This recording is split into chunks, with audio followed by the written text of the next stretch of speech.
¿Qué tal amigos? Qué gusto es volver a estar aquí. Espero se encuentren bien. Hoy continuamos con la serie de la lujuria. Ya hemos hablado sobre cómo protegernos de la lujuria. Ya hablamos de cómo evitar ciertas tentaciones, cómo prevenir, cómo cortarlos, cómo estar listos cuando la tentación viene hacia nosotros. Todo ha sido desde una perspectiva a la defensiva. Pero este capítulo será poquito diferente porque la lujuria no solamente se vence estando a la defensiva. Se necesita hacer un cambio de mentalidad de en dónde hallamos nuestro deleite y nuestro placer. Pero antes de entrar en el tema, como siempre les pido, si estos temas te bendicen, si te ministran, me ayudarías compartiéndoselo a alguien que tú crees que lo necesite. Si te bendijo a ti, es muy probable que también le vaya a bendecir a ellos. Pero si no lo haces, de verdad no pasa absolutamente nada mientras te bendiga a ti. De verdad estoy más que feliz. Me doy por muy bien servido. Muy bien, vamos a entrar en el tema, pero antes de entrar necesito hacer una aclaración. Por un momento va a sonar como si estuviera siendo exagerado, legalista, religioso, autoritario tal vez. Pudieras llegar a pensar en un momento como que, ay, de verdad, Iván, te pasas. Qué exagerado. Pero si eso llega a ocurrir, de verdad te pido, tenme poquita paciencia porque voy hacia un punto que no es religioso, ni autoritario, ni exagerado. Pero para poder llegar y aterrizar en ese punto, sí necesito definir algunas bases que va a sonar como si estuviera siendo muy religioso. Pero en realidad ese no es el objetivo. El objetivo es ayudarnos a vencer la lujuria, a vencer las tentaciones, pero hay que afrontar este tema al día de hoy desde una nueva perspectiva en nuestra mente. Así que aguántame poquito y me vas a entender hacia dónde quise ir todo este tiempo. Y también en este tema va a haber algunas verdades que son muy difíciles de asimilar, algunas verdades que tal vez lo sientas poquito confrontativo. Y nunca es con la intención de herir, nunca es con la intención de juzgar. Lo intentaré hacer con mucho amor, con mucho tacto, con mucho cuidado, porque mi intención es solamente ayudarnos a vencer la lujuria, pero es necesario tocar estos temas delicados. Así que habiendo dado todas esas aclaraciones, entramos de lleno al tema de hoy, que es la lujuria, placer en el jardín ajeno. En Éxodo 20:17, Dios nos da uno de los 10 mandamientos y dice: no codiciarás la casa de tu prójimo, ni la mujer de tu prójimo, ni su criado, ni su criada, ni su buey, ni su asno. No codiciarás cosa alguna de tu prójimo. En el original, la palabra que Dios usa para decir codiciar tiene dos significados. El primer significado es tener un gran deseo, o el intenso deseo, como ya hemos hablado. Pero el segundo significado es aún más profundo. Significa tener placer en. El mandamiento original no es exclusivamente no codiciar en el sentido que lo entendemos hoy en día. El mandamiento original es no tengas placer en las cosas de tu prójimo.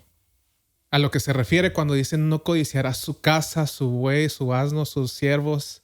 Una cosa es decir, wow, qué bonita casa tienes. Algún día yo voy a tener una casa. Pero otra cosa es, wow, la casa de esta persona. Uy, cómo me encantaría tener esa casa. Uy, si yo tuviera esa casa, qué feliz estuviera. Una cosa es, wow, qué buen trabajo tiene, qué bonito carro tiene. Un día yo quiero tener un carro así. Un día quisiera tener un trabajo así. Otra cosa es, wow, ese carro. Lo feliz que yo estuviera con ese carro. Wow, ese trabajo. Yo quisiera tener ese trabajo. En cuanto a no codiciar a la mujer de tu prójimo, no se limita a un deseo sexual. Está hablando que tu deseo y tu deleite no sea estar con ella. Que no tengas un deleite en pensar en ella, un deleite en estar con ella. Que tu deleite no sea invertido en la mujer de tu prójimo. Y si damos un paso atrás y analizamos este mandamiento, nos damos cuenta que, híjole, el estándar es súper alto. Ya no se limita nada más a un intenso deseo, a una lujuria como lo conocemos en un contexto sexual o en un contexto perverso. El mandamiento original aún incluye deseos inocentes, entre comillas, deseos que no hacen nada malo. El estándar es elevado a no invertir tu placer, tu deleite en ninguna cosa de alguien más. Y aclaro, una cosa es disfrutar con tus amigos, pero que tu deleite no sea con lo que les pertenece a ellos, lo que le pertenece a alguien más. Pero qué difícil, ¿no? Nuestra inercia es querer lo que los demás tienen, aunque no sea maliciosa, es simplemente una naturaleza humana. Pero este mandamiento no es para castigarnos, no es para hacernos sentir mal, no es para que llevemos una carga pesada e imposible de cargar. No, para nada. Este mandamiento es para liberarnos, es para ayudarnos, para orientarnos a tener la plenitud que Dios siempre quiso que tuviéramos. No es que Dios quiere que no tengas placer, no es que Dios quiere que no tengas deleite. No, qué vida tan miserable sería eso. Dios diseñó el placer, Dios diseñó la alegría, Dios diseñó el deseo. Son cosas buenas que Dios hizo para nosotros. Pero ese diseño no fue para alegrarnos en lo ajeno. Ese diseño, el placer, la alegría, el deseo, fue creado por Dios para usarlo en lo que Dios nos ha permitido tener hoy. Para alegrarnos en lo nuestro y no en lo ajeno. Y yo sé que no es atractivo un mensaje de alegrarte con tu presente, alegrarte con la realidad que estás viviendo ahorita. No es atractivo, no emociona, no vas a saltar de alegría. Porque claro, yo sé, hay mil cosas que no nos gusta de nuestro presente. Sin mucho esfuerzo pudiéramos hacer una lista larga de las cosas que no nos gusta ahorita. No me gusta esto de mi casa, no me gusta esto de mi familia, no me gusta esto de mi esposa. Mil cosas que no nos gusta de nuestro presente. Pero amigos, lo que intento hacer hoy es poner luz, exponer el origen de la mayoría de las lujurias que tenemos como seres humanos. La mayoría de las lujurias se originan del deseo por lo ajeno, aunque ese deseo parezca inocente. Y el deseo por lo ajeno siempre nos lleva a menospreciar las bendiciones que Dios nos ha permitido tener el día de hoy. En realidad, la lujuria en sí es el deseo por lo que no tienes.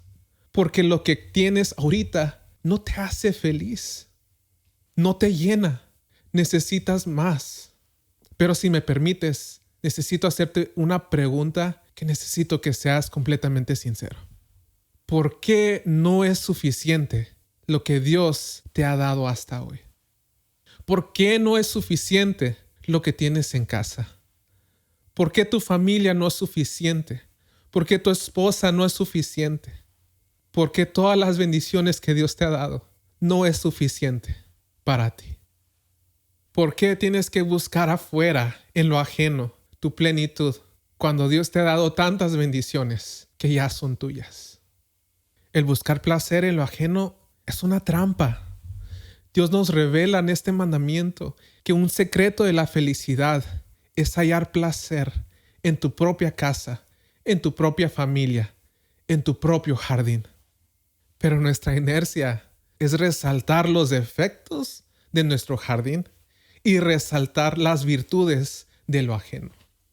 Es que no conoces a mi esposa, si supieras cómo es, las cosas no son como antes. No, hombre, si yo tuviera esa casa, lo feliz que estuviera. No, hombre, si mis hijos no fueran así. Resaltamos lo que no nos gusta de nuestro propio jardín, pero halagamos y añoramos con las cosas ajenas, pensando que si tuviéramos aquello, lo felices que estuviéramos. Una vez yo estaba en la ciudad de Tijuana, estaba atorado en tráfico.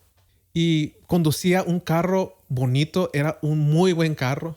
Y no estoy alardeando bienes materiales. Ahorita va a tener sentido por qué lo digo. Yo estaba deprimido. Yo estaba muy deprimido. Me sentía un perdedor. Me sentía un miserable, un fracaso. Mi autoestima estaba por el piso.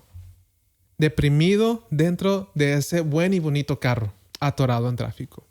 Pero mientras volteaba a ver la calle, ver los edificios, tuve un alumbramiento. Recordé vívidamente que en esa misma calle donde estaba atorado en tráfico, pasaba todos los días por ahí cuando iba a la universidad. En aquel tiempo, como un joven universitario, no tenía carro, no tenía dinero, no tenía nada. Usaba el transporte público y yo añoraba con algún día tener un carro. No me importaba si fuera un carro bonito, si fuera un carro feo. Con el hecho de tener un carro me hubiera dado por bien servido. Ese joven universitario se sentía un perdedor porque no tenía un carro y retomé perspectiva. Dije, ¿cómo puede ser? Hoy tengo un buen carro, un bonito carro. Estoy viviendo en el mismo lugar lo que hace años tanto hubiera anhelado. Pero en vez de alegrarme en vivir lo que quería antes, estoy deprimido. El Iván universitario hubiera dado lo que sea por estar en mis zapatos. Hubiera recibido este carro con tanta alegría. Pero aquí estoy yo en el presente, deprimido, sintiéndome como miserable, porque no estoy viendo mis bendiciones. Estoy viendo lo que no tengo, lo que me falta, lo que no he alcanzado. Amigos, todos los que tienen algo que tú deseas, desde la casa que tú quisieras, la familia perfecta, lo que sea, todos ellos tienen algo que no han alcanzado. Es muy probable que la mayoría estén añorando, estén tristes porque no han alcanzado aquello que les falta.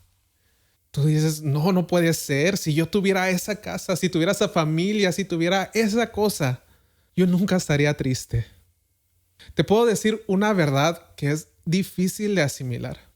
Pudieras tener la mejor casa, la mejor familia, la mejor esposa, el mejor esposo. Pudieras tener una vida de sueño, pero para tu carne nunca será suficiente. Tu carne siempre va a querer más. Y normalmente busca ese más en lo ajeno, en el jardín ajeno y no en tu propio jardín. Por eso necesitamos reprogramar nuestra mente a dejar de añorar lo ajeno y disfrutar el jardín que Dios nos ha permitido tener el día de hoy. Y es muy probable que tu jardín de hoy no es lo que quisieras que fuera. Tal vez tu presente no es a donde quieres llegar. Se vale, tienes sueños, tienes metas que lograr y no lo has alcanzado. Se vale. Pero Dios quiere que reprogramemos nuestra mente a dejar de lujuriar, desear y codiciar la fantasía de tener y empezar a disfrutar lo que ya nos dio Dios. Empezar a valorar las bendiciones que ya tenemos, no fantasear con lo que algún día tendré. Es bueno soñar, pero sin menospreciar, sin desatender el jardín que tienes hoy. Y entiendo la implicación de lo que te estoy diciendo. Sé que pudieras pensar fácilmente, ni siquiera tengo casa, ni siquiera tengo esto. Mi familia es un desastre, mi matrimonio es un desastre. ¿Cómo me voy a alegrar con eso? De verdad lo entiendo. Lo entiendo. Los problemas de tu propio jardín son el obstáculo más grande para que lo puedas disfrutar. Yo sé que hay problemas en el matrimonio que tú dices, ¿cómo me voy a alegrar en mi matrimonio? Yo sé que hay problemas en la paternidad que tú dices, ¿cómo me voy a alegrar si los hijos que me tocó? ¿Cómo me voy a alegrar en este trabajo, en esta casa? Casi maldecimos lo que tenemos. Pero lo entiendo, no te estoy juzgando. Entiendo la implicación, porque a veces decimos, ¿qué onda? ¿Por qué me tocó esto? De verdad que entiendo el dolor. Es una pregunta válida. ¿Cómo me puedo alegrar si mi jardín es un cochinero? Mi jardín es un desastre. Bueno, para eso estamos aquí. Quiero ayudarte a resolver esa pregunta. ¿Cómo le puedes hacer si tu jardín está hecho a pedazos? Hay cosas que no puedes imaginarte alegrándote con eso por la condición en que está. Bueno, creo yo que hay dos posibilidades, dos razones por la cual tu jardín se encuentra como está. Y ninguno es fácil de responder. Y le pido a Dios que me dé gracia, tacto y sabiduría para poder responderlos. Pero quisiera ayudarte con 2 posibilidades para que podamos disfrutar de nuestro jardín, aunque esté hecho un desastre. La primera posibilidad de tu jardín está hecho un desastre y no te puedes alegrar en él, pudiera ser que invertimos tanto tiempo en la fantasía, en el sueño de tener otras cosas, que se nos olvidó atender nuestro propio jardín. Y te lo digo con mucho amor y mucha empatía, e incluso me estoy hablando a mí mismo. No te estoy juzgando, me estoy hablando a mí mismo también. Yo como esposo a veces me tomo demasiado tiempo en el trabajo, tratando de proveer un mejor futuro, que se me olvida estar presente el día de hoy para mis hijos, preocupándome por el futuro de juntar dinero para algún día y al mismo tiempo descuido el presente de mis hijos y de mi esposa. Es natural, a todos nos pasa. Invertimos tiempo en el escape del entretenimiento, que de vez en cuando se vale, pero llega un punto en que desatendemos el presente de nuestro jardín. Y 1000 razones, 1000 variables, que todas pudieran ser justificables. Pero a fin de cuentas, invertimos tiempo y esfuerzo en otras codicias, en otros deseos, y se nos olvida atender nuestro propio jardín. Y sé que es una verdad que no es fácil de aceptar, pero pudiera ser el caso de algunos. Pudiera ser mi caso. Si no me gusta la forma que me trata mi esposa, si no me gusta la forma que me tratan mis hijos, me debería de preguntar, ¿será que yo estoy contribuyendo a ese trato? Si yo los atendiera mejor, si estuviera más presente, si entregara mi placer y mi deleite en ellos como lo entrego a otras cosas, ¿me tratarían de la misma forma? Y es probable que no. Es probable que si yo me entregara mi presente, mi atención, mi deleite a mi propia familia, me tratarían mucho mejor. Si no me gusta la condición actual de mi jardín, es probable que la causa es porque yo la desatendí. El responsable del jardín de uno es cada quien. Nadie lo va a atender por ti. Ni siquiera Dios lo atiende por ti. Dios te ayuda. Él está contigo. Pero Dios no atiende tu jardín. Uno mismo es quien lo hace. Y yo sé que algunos jardines están hechos un cochinero. Dices, no sé ni por dónde comenzar. Ahí es donde interviene Dios. Dios te guía. Dios te ayuda. Paso a paso. Día a día. Un paso a la vez. Un día a la vez. Pero el trabajo lo hace uno. Y bueno, hay otra posibilidad de por qué tu jardín está hecho un desastre. Probablemente el primero no aplicó a ti. Probablemente este sí. Y este de verdad es más difícil de explicar y casi imposible de responder. Solo le pido a Dios que me ayude a comunicarlo correctamente. Es probable que tu jardín esté hecho un desastre y no fue tu culpa. Y no tuviste culpa. Es probable que alguien más destrozó tu jardín, pisoteó las flores, desarraigó las plantas, destruyó tus muros. Tú no tuviste culpa alguna. La vida es cruel en veces. La gente es cruel en veces. A veces nos suceden cosas que destruyó nuestro jardín, lo despedazó, lo dejó en ruinas. Y ahí estás tú, víctima de tu circunstancia. Y yo he escuchado en diversos lugares frases como hay una cultura de víctimas, nadie es víctima de su situación, cosas por ese estilo. Y no me agradan mucho esas frases, aunque entiendo por qué lo dicen. Pero si no has vivido desgracias injustas, si no has llorado amargamente por lo injusto que ha sido la vida, no podrás simpatizar con la gente que de verdad es víctima de su circunstancia. No ocupo dar ejemplos. La vida es tan cruel por sí sola.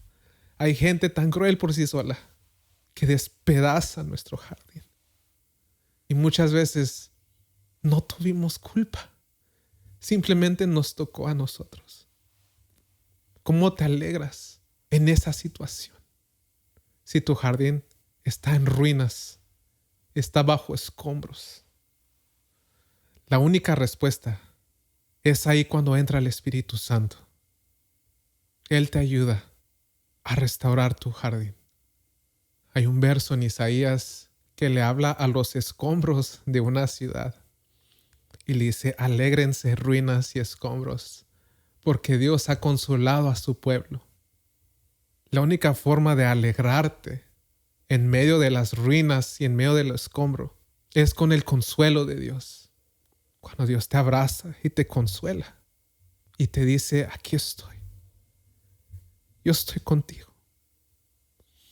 Sé que es difícil. Sé que fue injusto. Pero yo estoy contigo. Y ese abrazo te habilita a, de forma sobrenatural, tener la capacidad de alegrarte, aunque tu jardín está en escombros. Y Dios restaura. Dios restaura. Dios es capaz de restaurarlo de nuevo. No más que el tiempo varía de persona en persona. Hay gente que en cuestión de meses su vida es restaurada por completo. Y hay otras personas que tarda años, décadas, y pareciera que algunos nunca sanan.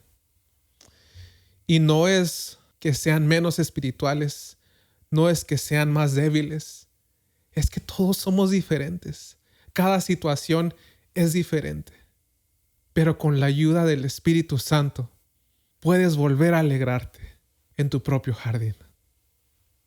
Y ahora, cerrando ese punto, tomando un paso atrás, cual sea el motivo de que tu jardín esté en caos, esté hecho un desastre, Dios nos da la capacidad de poder alegrarnos, deleitarnos, disfrutar, desear.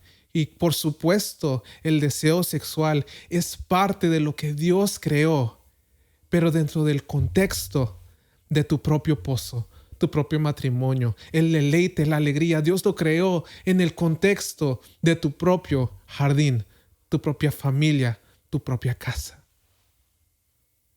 Y yo sé, nada es un lecho de rosas. Cualquier jardín requiere mantenimiento, esfuerzo, sudor, trabajo. Yo sé. No existen los cuentos de hadas. No existen fantasías instantáneas. En la vida real, ¿no? Todo lo que vale la pena cuesta trabajo, sudor, esfuerzo, dedicación, dinero. Cuesta todo de ti. Y cualquier cosa que te ofrece gratificación instantánea, en realidad es una imitación barata. En realidad es una estafa que te cobra caro después, que ya hemos hablado de eso antes. Todo lo que te da gratificación instantánea no es lo genuino. Lo genuino requiere trabajo y esfuerzo todos los días. Trabajar tu jardín requiere esfuerzo de todos los días. Pero eso trae la verdadera y genuina gratificación, deleite, placer que Dios diseñó para cada uno de nosotros. ¿Es fácil? Por supuesto que no. Es muy difícil. Pero nada, absolutamente nada, nos dará la satisfacción, la plenitud de ver el fruto del trabajo que le metimos a nuestro propio jardín, nuestra familia, nuestro matrimonio, nuestra casa. En realidad, esa es la porción que te tocó. Esa es la porción que Dios te da para que tengas gozo y plenitud en la tierra. Nada te dará la satisfacción de invertirle esfuerzo y trabajo y ver el fruto de tu trabajo. Ver el fruto de tu jardín. Y si me permites aconsejarte, porque pudiera ser que tienes mucho trabajo que hacer, El camino por recorrer es tan largo porque hay mucho que arreglar, mucho que resolver. Si me permites aconsejarte, disfruta cada paso, cada día, aunque aún no llegas a la meta. Porque en realidad no hay una meta en sí. La meta es trabajarlo todos los días. No es esperar hasta ser una familia perfecta. No es esperar hasta tener un matrimonio perfecto. No es esperar hasta tener la casa de los sueños. Es disfrutar cada paso, cada esfuerzo, cada vez que le das mantenimiento a tu jardín. Disfrutarlo. Los bienes materiales, la belleza, las vanidades, todo eso se acaba. Pero los frutos de tu jardín, los frutos que verás en tus hijos, en tus generaciones, en tu propia casa, esa es tu verdadera porción.